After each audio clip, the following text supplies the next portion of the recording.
Hello everyone, இன்றைக்கி இந்த வீடியோவில் என்ன பார்க்க போகிறோன்னா, கொஞ்ச நாளாகவே எங்கள் வீட்டில் இந்த எல்இடி டியூப்லைட் ஃப்ளிக்கராகி எரியுது.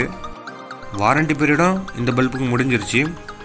சரி, இதை ரெடி பண்ணலான்ட்டு இதை நான் டிஸ்அசெம்பிள் பண்ண போகிறேன். ஓகே, இப்போ என்ன எக்ஸாக்டான பிரச்சனைன்றதை இந்த வீடியோவில் காட்டுறேன் பாருங்கள். நான் இப்போ ஒரு ஜங்ஷன் பாக்ஸ் எடுத்திருக்கேன். இப்போ அந்த ஜங்ஷன் பாக்ஸில் நான் இப்போ அந்த டியூப்லைட்டை கனெக்ட் பண்ணுறேன். கனெக்ட் பண்ணால் அந்த டியூப்லைட் எப்படி எரியுதுன்னு நீங்களே பாருங்கள்.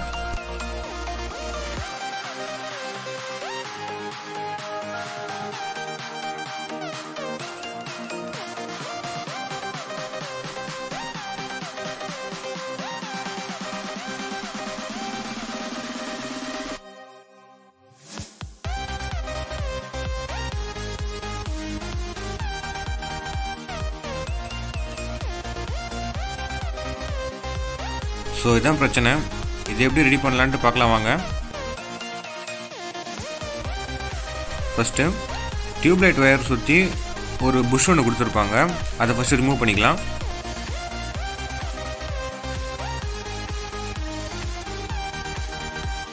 நெக்ஸ்ட்டு சைடில் இருக்க 2 பேனலையும் கட்டணும். அதுக்கு புஷ் பண்ணுற மாதிரி ஒரு லாக் இருக்கும். அந்த லாக்கை நீங்கள் புஷ் பண்ணிங்கன்னா உங்களுக்கு ஓப்பன் ஆகிடும் அந்த பேனல்.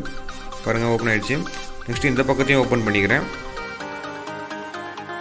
இப்போது டியூப்லைட்டுக்கு மேலே இருக்க அந்த டிஃப்யூசர் டியூப்பை கழட்டிக்கலாம். எல்இடி ஸ்டிப்போட போத் எண்ட்ஸ்லையும் பாசிட்டிவ் அண்ட் நெகட்டிவ் ஒயர்ஸ் இருக்கும். அதை நான் இப்போ டீசால்டர் பண்ணி ரிமூவ் பண்ணிக்கிறேன். ஃப்ளிக்கரிங்கான காரணமே கெப்பாசிட்டர்ஸ் தான். கெப்பாசிட்டர்ஸ் ஒழுங்காக எனர்ஜி ஸ்டோர் பண்ணாதனால தான் பியூர் டிசி அவுட்டில் கிடைக்கிறது இல்லை.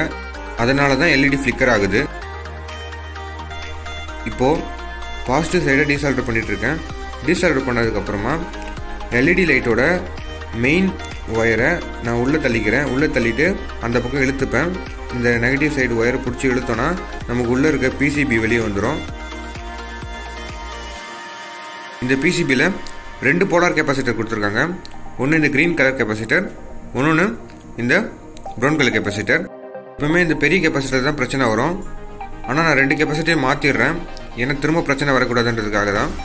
இந்த கெப்பாசிட்டரோட டெர்மினல்ஸ்லாம் நான் டீசால்டரிங் பண்ணிட்டு இருக்கேன்.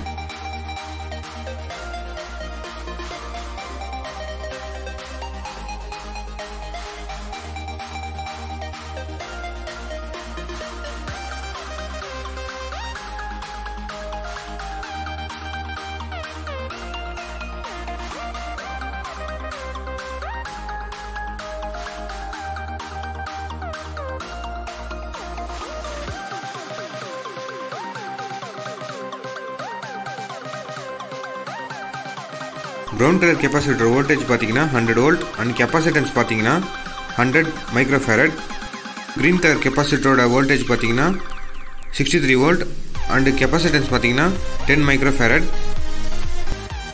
ரீப்ளேஸ் பண்ணுற கெப்பாசிட்டர் எப்படி சூஸ் பண்ணோன்னா, வோல்டேஜ் முன்னே இருந்த கெப்பாசிட்டரோட கம்மியாக இருக்கக்கூடாது. ஆனால் அதிகமாக இருக்கலாம், பிரச்சனை இல்லை. கெப்பாசிட்டன்ஸ் பொறுத்தவரை நம்ம ஹையர் கெப்பாசிட்டன்ஸ் போட்டோன்னா நமக்கு அவுட்புட்டில் பியூர் டிசி வரும். அதனால் நமக்கு ஃப்ளிக்கரிங்லாம் பார்க்க முடியாது.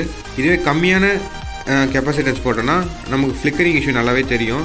ஸோ அதிகமானது வாங்கி போடுங்க, இல்லைனா அந்த பழைய கெப்பாசிட்டருக்கு ஈக்குவலாக மேட்ச் பண்ணி போடுங்க. லோக்கல் மார்க்கெட்டில் நல்ல குவாலிட்டியான எலக்ட்ரானிக் கெப்பாசிட்டர்ஸ் தான் வாங்கி வந்திருக்கேன். சின்ன கெப்பாசிட்டர் ரீப்ளேஸ் பண்ணுறதுக்கு எனக்கு 63 வோல்ட் அண்ட் 100 மைக்ரோஃபேரட் கெப்பாசிட்டர் தான் கிடச்சிது. 10 மைக்ரோஃபேரட் கிடைக்கல. நெக்ஸ்ட்டு பெரிய கெப்பாசிட்டர் ரீப்ளேஸ் பண்ணுறதுக்கு எனக்கு 160 வோல்ட் அண்டு 100 மைக்ரோஃபேரட் தான் கிடச்சிது. 100 வோல்ட்டில் கிடைக்கல. சோலார் கெப்பாசிட்டரில் ஒன் சைடு நெகட்டிவ்னு மார்க் பண்ணியிருக்கோம். அந்த சைடு இருக்க கம்பியை நம்ம அந்த பிசிபியில் இருக்க ஒயிட் கலர் மார்க்கிங் இருக்க சைடில் இன்சர்ட் பண்ணிக்கலாம். சின்ன கெப்பாசிட்டர் 5 ருபீஸ்க்கும் பெரிய கெப்பாசிட்டர் 30 ருபீஸ்க்கும் கிடச்சிது. இப்போ 2 கெப்பாசிட்டரையும் பிசிபியில் வச்சு நான் சால்டர் பண்ணிக்கிறேன்.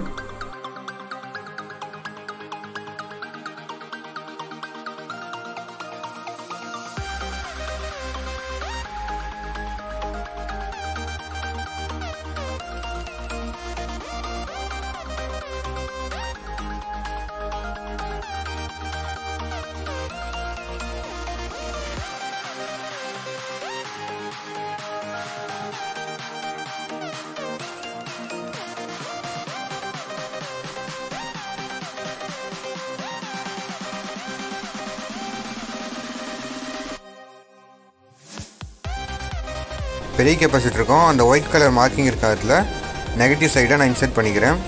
நெகட்டிவ் போட்டிருக்கு பாருங்கள். நெகட்டிவ் சைடில் இருக்க கம்பி பார்த்தீங்கன்னா கொஞ்சம் சின்னதாக இருக்கும் பாசிட்டிவ் சைடை விட. அதை பார்த்தா நீங்கள் ஐடென்டிஃபை பண்ணிக்கலாம். இங்கே நோட் பண்ண வேண்டிய விஷயம் என்னென்னா, நான் வாங்கியிருக்க கெப்பாசிட்டர் ரெண்டுமே கெப்பாசிட்டன்ஸும் சரி வோல்டேஜும் சரி பழைய கெப்பாசிட்டரோட அதிகமாக தான் வாங்கியிருக்கேன். அதிகமாக வாங்கினா பிரச்சனை இல்லை, ஆனால் கம்மியாக வாங்கிட்டா கண்டிப்பாக பிளாஸ்ட் ஆகிடும். ஸோ அதை கேர்ஃபுல்லாக பார்த்து வாங்கிக்கோங்க. இப்போ எக்ஸஸாக இருக்க அந்த கம்பியை நான் கட்டிங் பிளேட் வச்சு கட் பண்ணி எடுத்துடுறேன்.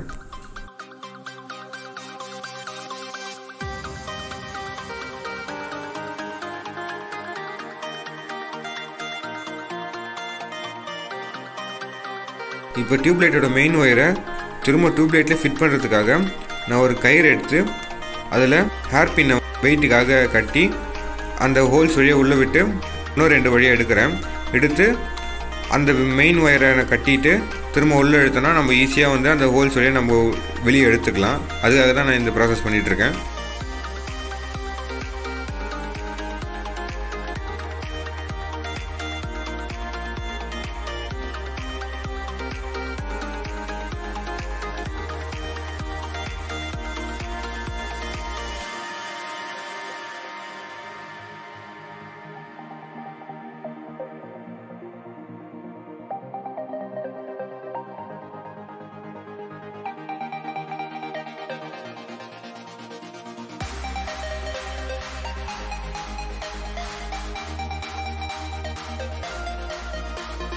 மெயின் ஒயரை வெளியே எடுத்த பிறகு நம்ம ஃபஸ்ட்டு டீசால்டர் பண்ண பாசிட்டிவ் அண்ட் நெகட்டிவ் டெர்மினல்ஸ், அதாவது அந்த பிளாக் அண்ட் ரெட் ஒயர் இருந்ததில் அதை எடுத்து இப்போ நம்ம சால்டர் பண்ணிக்கிறோம்.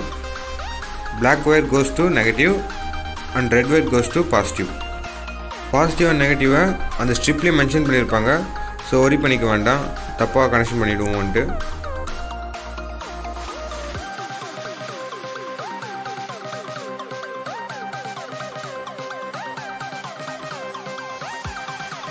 ஓகே, இப்போ நான் ஃபுல்லாக அசம்பிள் பண்ணிவிட்டு நான் டெஸ்ட் பண்ணி காட்டுறேன்.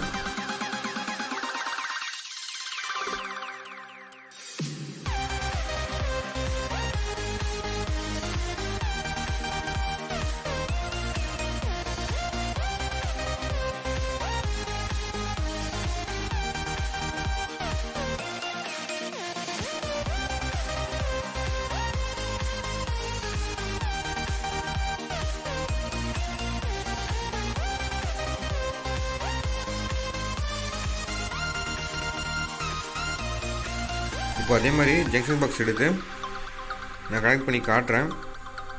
இப்போது எப்படி எரியுது பாருங்கள்.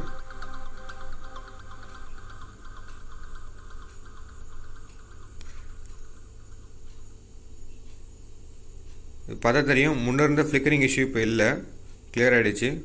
ஸோ அந்த ப்ராப்ளமை சால்வ் பண்ணிட்டோம். attempt is success. So thank you for watching. Have a nice day. Bye.